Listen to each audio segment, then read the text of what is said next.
Hello friends, this is Richa Sharma. Welcome to my channel let's study with Richa. आज हम growth and development के next topic को discuss करेंगे। Sorry video late होगी because कुछ चीज़ें ऐसी थी जो कि बहुत जगह मुझे सर्च करना पड़ा, तो इसलिए मैंने ये वीडियो थोड़ी लेट हो गई। तो ये आज हम डिस्कस करेंगे स्टेजेस ऑफ डेवलपमेंट। ठीक है, अगर सेशन पसंद आए तो लाइक शेयर ज़रूर कीजिए। देखिए, मैं बीच में रिक्वेस्ट नहीं करती हूँ, तो प्लीज़ प्लीज़ प्लीज़ अगर सब्सक्राइब ना किया हो तो ज़रूर कर लीजिएगा और लाइक ज़रूर कीजिएगा। Stages of human development. तो देखिए, सबसे पहले हम देखते हैं कि जब ये क्वेश्चन आपका एग्जाम में आ जाता है तो आप उसको अटेम्प्ट कैसे करेंगे। स्टेजेस ऑफ ह्यूमन डेवलपमेंट, तो सबसे पहले आप डेवलपमेंट के बारे में लिखेंगे कि जो डेवलपमेंट है वो फ्रॉम वर्म टू टॉम चलती है। कि बच्चे के जन्म होने से पहले जैसे कंसीव का प्रोसेस स्टार्ट होता है, तब से लेकर जब तक आदमी की डेथ नहीं हो जाती है, किसी भी पर्सन की डेथ नहीं हो जाती है, तब तक उसमें डेवलपमेंट होती रहती है, फिजिकल और मेंटल। फिजिकल डेवलपमेंट एक लेवल पे आकर रुक जाती है, बट जो मेंटल डेवलपमेंट है वो थ्रू आउट द लाइफ चलती रहती है। ठीक है, तो इस तरह से आप डेवलपमेंट के रिगार्डिंग पहले लिखेंगे, फिर स्टेजेस के बारे में लिखेंगे कि आप जो डेवलपमेंट है वो कुछ स्टेजेस में होती है जिसको कि हम इस तरह से कैटेगराइज कर सकते हैं। ठीक है, तो अभी हम उनको देखते हैं कि हम इनके डेवलपमेंट के कंटेंट में हम क्या लिख सकते हैं। देखिए, डेवलपमेंट के बारे में आपको बहुत ज़्यादा लेंथी लिखने की ज़रूरत नहीं है। रीज़न कि हमारा जो स्टेजेस होगा हमने उनको भी एक्सप्लेन करना है। तो डेवलपमेंट के रिगार्डिंग आप सिर्फ उसका मीनिंग लिखिए और एक दो लाइन वैसे लिख दीजिए, जैसे कि development means a progressive series of changes that occur in orderly predictable pattern as a result of malnutrition and experience. कि डेवलपमेंट का मतलब क्या होता है कि आपके एक पर्सन की बॉडी के अंदर जो भी प्रोग्रेसिव सीरीज ऑफ चेंजेस देखे जाते हैं, जो चेंजेस एक प्रोग्रेसिव सीरीज के अंदर होते हैं, उसको हम डेवलपमेंट कहते हैं। Development is continuous process from conception to death, as I told you. देखिए, मैं आपको डायग्राम को देखकर सब कुछ एक्सप्लेन कर देती हूँ, क्योंकि मेरा ये वे है पढ़ाने का कि जिस तरह से मैं आपको समझाती हूँ आप उसको अपनी वर्डिंग में लिखिए। अगर कहीं प्रॉब्लम आती है तो आप इन कंटेंट को देखिए, बट कोशिश कीजिए कि वीडियो को सुनकर अपने कंटेंट बनाइए। आई होप मैं नेक्स्ट वीडियो जो अपनी बनाऊंगी वो बीएड नोट्स के ऊपर बनाऊंगी कि किस तरह से आपको नोट्स अपने प्रिपेयर करने चाहिए। So please keep watching my channel. Developmental psychology is concerned with the scientific understanding of age-related changes in experience and behavior. जो डेवलपमेंटल साइकोलॉजी होती है वो साइंटिफिक अंडरस्टैंडिंग के से कंसर्न होती है। नेक्स्ट इज, अब देखिए, मैं आपको इस पिक्चर में प्रॉपर स्टेजेस पहले समझाऊंगी, फिर उसको हम किस तरह से लिखेंगे उसको हम देखेंगे। ठीक है, फर्स्टली फॉइटस इन द वॉर्म, जो फर्स्ट पिक्चर है इसकी। अब देखिए, ये हमारा कंसेप्शन पीरियड हो जाता है। उसके बाद आफ्टर 9 मंथ्स और 32 to 33 वीक्स बेबी और इन्फेंट बर्थ, जिसका की ड्यूरेशन ली जाती है 1 बर्थ to 1 ईयर। ठीक है, जन्म लेने के बाद 1 साल तक हम उसको इन्फेंट कहते हैं। उसके बाद टॉडलर, प्री स्कूलर और प्राइमरी स्कूल बॉय। अब ये जो 3 स्टेजेस आती हैं 1 to 12 ईयर्स को, अब इसको हम कहते हैं चाइल्डहुड स्टेज। अब देखिए, कहीं पर होता है अर्ली चाइल्डहुड, चाइल्डहुड और लेटर चाइल्डहुड। अब कहीं पर हो जाता है कि सिर्फ it comes only under childhood. तो ये डिपेंड करता है, बट ये 3 जो चीज़ें होती हैं, toddler, preschooler and primary school boy और girl, anything it will come in the childhood period. इसका मतलब क्या है कि जो 1 से 3 साल के बच्चे हैं वो जो एक्टिविटीज़ करते हैं उसको सीखने की जो चीज़ें होती हैं, जैसे कि बोलना सीखना, चलना सीखना, फिजिकल एक्टिविटीज़ करना सीखना। कि कोई टॉय आपको 5-6 बिखरे हुए टॉयज़ दिख रहे हैं, उनको एक कैटेगरी के टॉयज़ को एक जगह पे रखना, इस तरह से ग्रुपिंग करना आना। ठीक है, उसके बाद में आता है प्री स्कूलर बच्चा कि जो प्लेवे में जाकर सीखता है, खेलता है।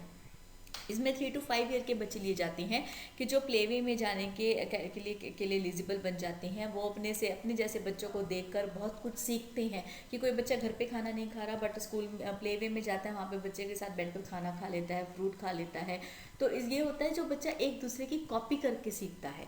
तो ये जैसे सीटेट में भी क्वेश्चन आ जाता है कि किस एज के बच्चे एक दूसरे को कॉपी करना सीख जाते हैं, तो वो प्री स्कूल की एज आती है। ठीक है, प्राइमरी स्कूल बॉय या गर्ल, कि ये जो 5 to 12 ईयर्स के बच्चे जो होते हैं वो स्कूल जाने के लिए कैपेबल होते हैं। ठीक है, नेक्स्ट इज एडोलसेंट और teenager that comes in 3 to 19 years, that comes in the category of adolescence. Next is 36 to 55 years, जो कि एडल्टहुड में आते हैं। अब कहीं पे मैंने देखा था कि बिफोर एडल्टहुड था, आफ्टर एडल्टहुड था, तो इस तरह से कुछ कैटेगरीज बनाई गई थी। उसका मतलब ये नहीं है कि वो टाइम पीरियड अलग हो गया। वो जैसे जो टाइम पीरियड इसमें दिखाया गया है कि बर्थ टू 1 ईयर में बेबीज और इन्फेंट आते हैं, 1 to 3 ईयर्स में टोडलर्स आते हैं, 3 to 5 ईयर्स में प्री स्कूलर आते हैं। ये जो ईयर्स का गैप है, ये अगर 6 मंथ्स या 1 ईयर अगर ऊपर नीचे हो भी जाएगा तो उससे कोई फ़र्क आपके क्वेश्चन के आंसर में नहीं पड़ेगा, कहीं पर आपका मार्क्स कट नहीं होगा। इस चीज़ को आप ध्यान रखिए। अगर आपने लिख लिया 0 to 2 ईयर्स इन्फेंट्स में आएंगे तो भी उसको कहीं पे गलत नहीं किया जाएगा। रीज़न बीइंग आउट कि आपको उस पॉइंट में दो एक्टिविटीज़ जो 1 to 2 ईयर के बच्चे को करनी चाहिए वो इंक्लूड करनी होगी। अगर आप उसको इंक्लूड करते हो तो आपके क्वेश्चन के आंसर के मार्क्स कट नहीं होंगे। आपको ये ध्यान रखना है कि 1 to 3 ईयर्स के बच्चे को क्या क्या चीज़ें आनी चाहिए, 3 to 5 ईयर के बच्चे को क्या क्या चीज़ें आनी चाहिए। अगर वही आप बर्थ टू 2 ईयर्स कर देते हो तो जो कुछ जो वर्बल एक्टिविटीज़ होती हैं, जैसे कि चलना हो गया, या एक दूसरे को एक बच्चा एक बड़े भाई बहन की फिंगर को देख को पकड़ कर चल रहा है या उसके साथ खेल रहा है, that will come in the before birth after birth to 2 years. ठीक है, तो इस तरह से वो एक्टिविटीज़ आपको उस तरह से आपको लिखनी पड़ेंगी उन ईयर के अंदर जिसके अंदर आप ऐड कर रहे हो। ठीक है, तो आपको ईयर्स का खास ध्यान रखना है। अगर 6 मंथ या 1 ईयर कोई ऊपर नीचे हो जाता है तो उससे आपका क्वेश्चन का आंसर गलत नहीं होगा। Okay, so don't take tension about that. अगर आप ये कहें कि जी हमने उस बुक में देखा था तो वहाँ पे तो ये लिखा हुआ था, उस वीडियो में तो ये बताया गया था। देखिए, अलग अलग बुक्स में इनमें कन्फ्यूज़न है, सो डोंट टेक टेंशन, इनमें कोई बहुत ज़्यादा फर्क नहीं है।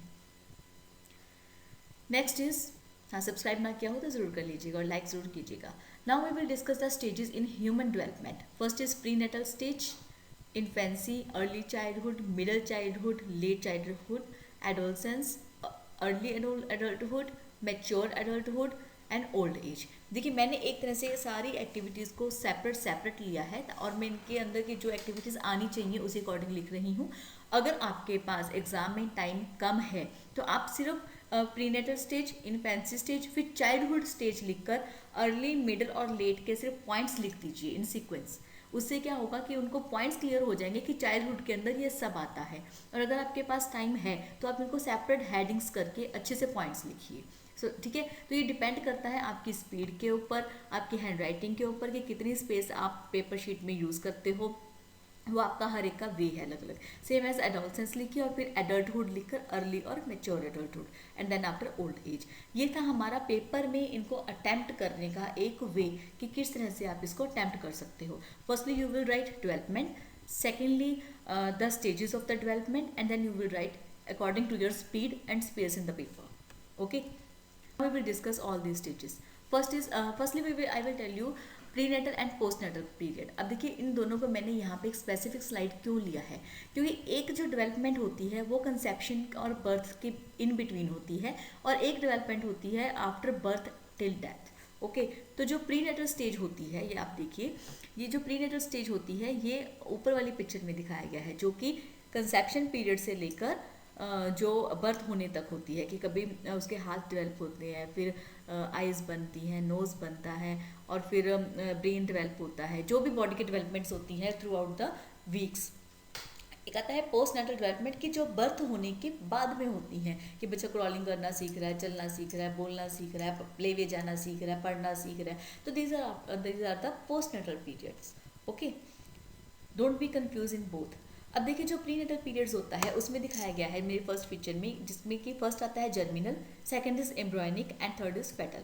जर्मिनल में क्या होता है 0 to 2 वीक्स, जिसमें कि बेबी की स्टार्टिंग होती है। देन आफ्टर इज एम्ब्रॉयनिक, जिसमें कि मिड ब्रेन डेवलप होता है, फोर ब्रेन डेवलप होता है और हिंड ब्रेन डेवलप होता है। ये जो टाइम ड्यूरेशन होती है अप्रॉक्सीमेट 3 to 8 वीक्स आती है और फिर 9 वीक्स टू बर्थ तक कंप्लीट बॉडी उसकी बन जाती है, बॉडी का एक एक पार्ट उसका डेवलप हो जाता है। ठीक है, इसको हम इसमें भी डिवाइड कर सकते हैं। देखिए, मैंने बता रखा है 0 to 2 वीक्स कंसेप्शन, मतलब कि इम्प्लांटेशन तक जो होता है वो जर्मिनल पार्ट में आता है। उसके बाद 3 to 8 वीक्स में ऑर्गन्स डेवलप होते हैं। एक बॉडी के अंदर जितने भी ऑर्गन्स होने चाहिए वो सब जो इंपॉर्टेंट ऑर्गन्स होते हैं वो डेवलप हो जाते हैं 3 to 8 वीक्स में। उसके बाद 9 week to birth more developments होती हैं, सेंसरी एक्सपीरियंसेस एंड लर्निंग की, जैसे कि कभी म्यूजिक बजा तो कभी बच्चा मूवमेंट कर देता है, वो साउंड्स को समझने लग जाता है, सुनने लग जाता है। तो ये बर्थ तक एक्टिविटीज उसके अंदर होती हैं before birth. That's why I have taken one slide of prenatal and postnatal, कि प्री नेटल बिफोर बर्थ भी बच्चे में कुछ डेवलपमेंट्स होती हैं। अगर हम स्टेजेस को काउंट करें तो हम इन चीज़ों को भी काउंट करेंगे, but if you have not time at in the paper, so don't include this slide, just write the name of these stages, that 0 to 2 weeks germinal, 3 to 8 weeks embryonic and 9 week to birth fetal, it will also okay। अब अगर weeks में देखें तो 1 to लेके 38 weeks तक इस तरह से डेवलपमेंट हो जाती है। Next is prenatal stage. अब आप इसको कंसेप्ट में कैसे लिखोगे कि it is a period from conception to birth, the development of the brain is of particular importance. At 22 weeks the fetus can react to acoustic stimuli and can be studied, कि अगर जैसे कि मान लो कुछ भी तरह की साउंड आती है तो कई बार फुट मूवमेंट फील की जाती है, या मदर को फीलिंग होने लग जाती है बच्चे बेबी के मूवमेंट की, तो इस तरह से मूवमेंट्स स्टार्ट हो जाती हैं। Development of speech is based on prenatal learning. Babies can remember musical patterns they hear in the वॉर्म। तो ये सब जो पॉइंट्स आते हैं ये प्रीनेटल स्टेजेस में आते हैं। अगर आपके पास ज़्यादा टाइम ना हो तो आप उस पिक्चर्स को मत लिखिएगा, सिर्फ उनके पॉइंट्स लिख दीजिएगा कि प्रीनेटल स्टेज में ये डेवलपमेंट उसके अंदर हो जाती है। After that you can write the next stage, that is infancy period और infancy stage. This period extends from birth to 18 month of age. अब कहीं पे लिखा था 0 to 2 years, तो उसमें आप जो प्लेवे की पीरियड का आता है वो भी थोड़ा सा ऐड कर सकते हो। मतलब जो बच्चा क्रॉलिंग करना सीख जाता है, चलना सीख जाता है, अपने जो रिलेशन के मेंबर्स हैं उनको पहचानने लग जाता है, वो रिकॉग्नाइज करने लग जाता है कि ये हमारे घर के बाहर का बंदा है या घर के अंदर का बंदा है। ठीक है। Next is the age of trust और mistrust, that I told you कि वो जो घर के मेंबर्स होते हैं उनके पास चला जाता है और दूसरों के पास नहीं जाता। The child only needs nourishment and care. The newborn has to adjust with the temperature changes, learns to breathe, dedicate, suck and swallow, की जैसे दूध पीना, कोई बॉटल में पीता है तो कोई गिलास में पीता है। It is a time for radical adjustments, development of brain, motor skills, etc. This all comes under the infancy periods. Affection and relationship with the family members, as I told you. Next is childhood stage. अब childhood stage में क्या होता है कि बच्चा अपने जो playway के बच्चे होते हैं या स्कूल के बच्चे होते हैं या फिर जो प्ले ग्राउंड्स होते हैं हर सेक्टर्स में बने होते हैं या हर एक शहर में बने होते हैं, तो वहाँ पे जाकर दूसरे बच्चों की देखा देखी सीखते हैं, उनके साथ मिलकर सीखते हैं, उनके साथ कोऑपरेट सीखते हैं, कोऑर्डिनेट करना सीखते हैं। Early childhood, this stage ranges from 18 months to 3 years। अब कहीं कहीं ये 2 to 5 years भी हो सकता है और कहीं पे ये, इसको हमने 2 पार्ट्स में डिवाइड किया है, एक अर्ली चाइल्डहुड और एक चाइल्डहुड में।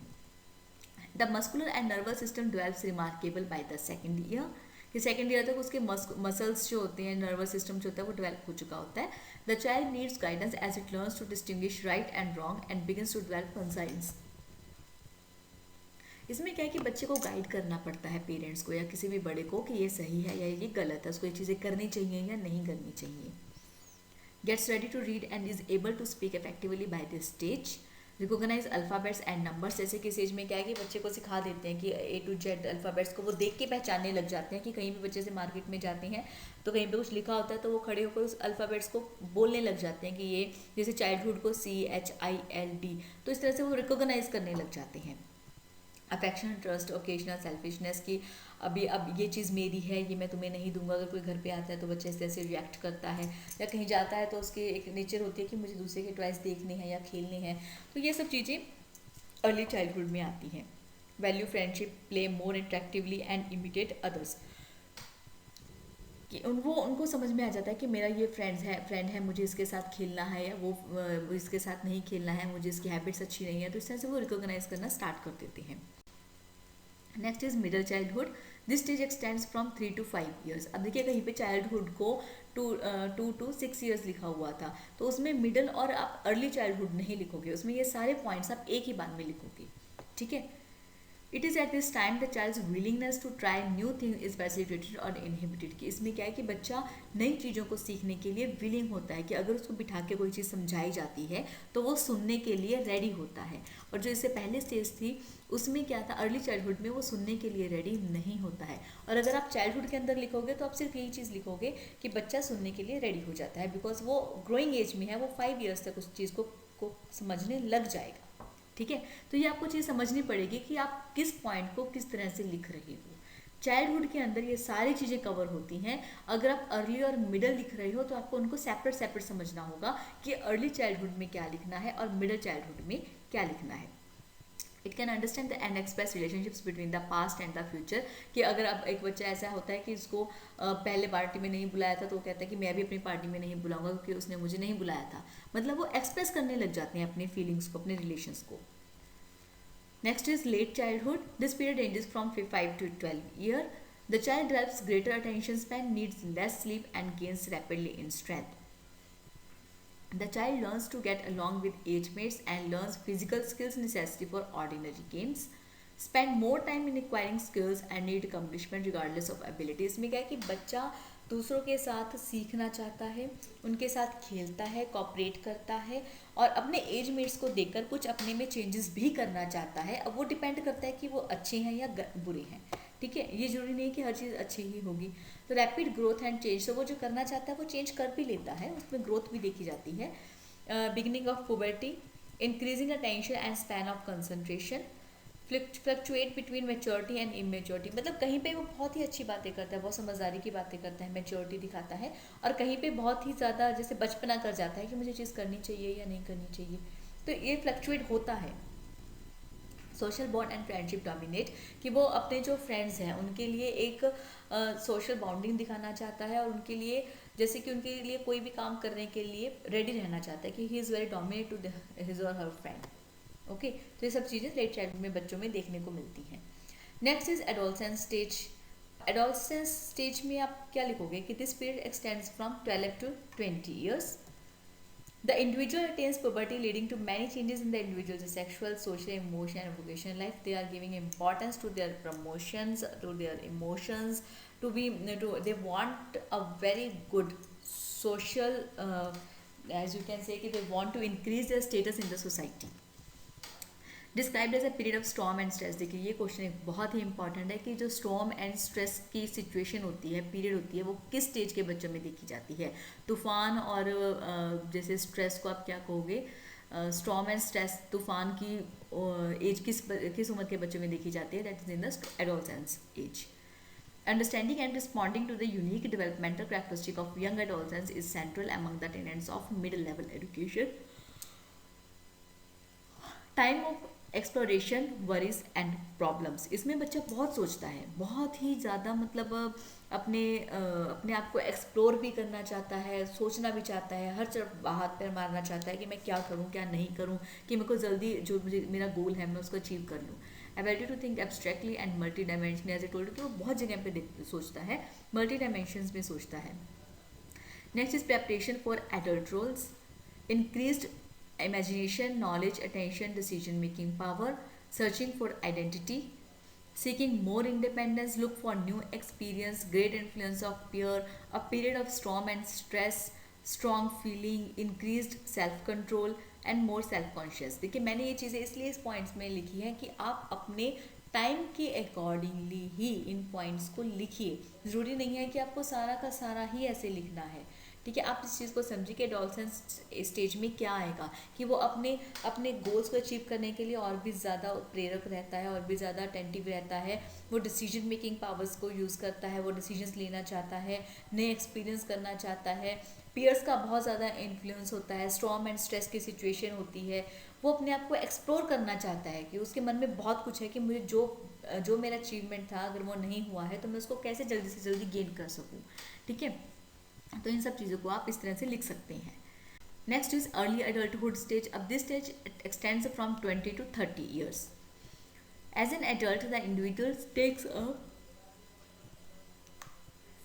formal place in society, usually holding a job, contributing to community and maintaining a family and care for offspring। कि अब उसको जो कुछ अचीव करना था वो मोस्ट ऑफ द टाइम कर चुका होता है।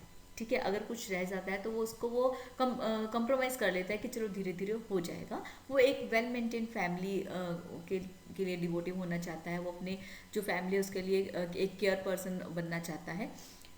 Okay. Next is shows increase in leadership qualities, कि वो अपनी लीडरशिप क्वालिटीज़ को इंक्रीज भी करना चाहता है और शो भी करना चाहता है। Try to fulfil the goals, more patient, अब तक उसमें पेशेंस आ जाती है कि उसने बहुत ही ज़्यादा, जैसे कोई बार हाइपर हो जाते हैं तो अभी वो इस स्टेज में वो पेशेंस आ जाती है उनमें, ठीक है।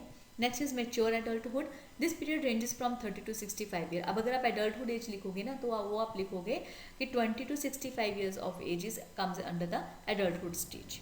ओके, तो उसमें आप ये सारे पॉइंट्स इकट्ठे करके लिखोगे, कलेक्टिव मैनर में लिखोगे।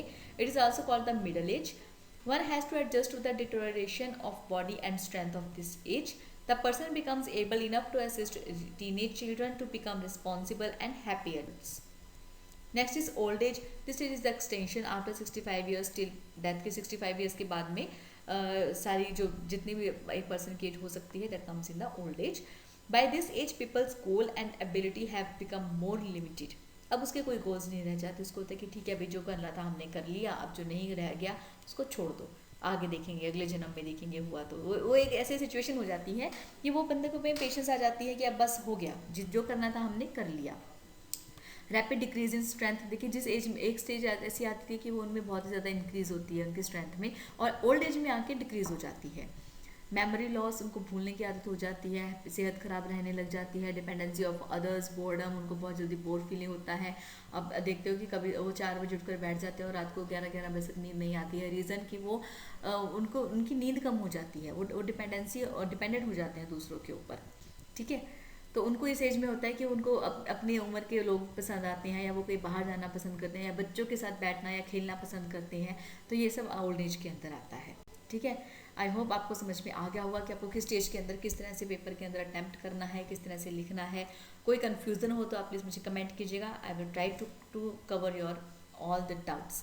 ओके, अब कंक्लूजन में क्या लिखोगे कि it is important to consider the stages of development in order to understand developmental psychology. People in similar developmental stage display similar psychological characteristics. अब आप ये भी लिख सकते हो कि जैसे आपने थ्रू आउट द लिखा, पूरा कंसेप्ट आपने समझा ये कंक्लूजन में कि डेवलपमेंट एक ऐसा पार्ट है जो हर पर्सन में देखा जाता है, ये वॉर्म टू टॉम जाता है, और डेवलपमेंट जो है वो एक इंडिविजुअल पर्सन पर भी मैटर करती है। It is not important that the all persons will all persons development will be the same.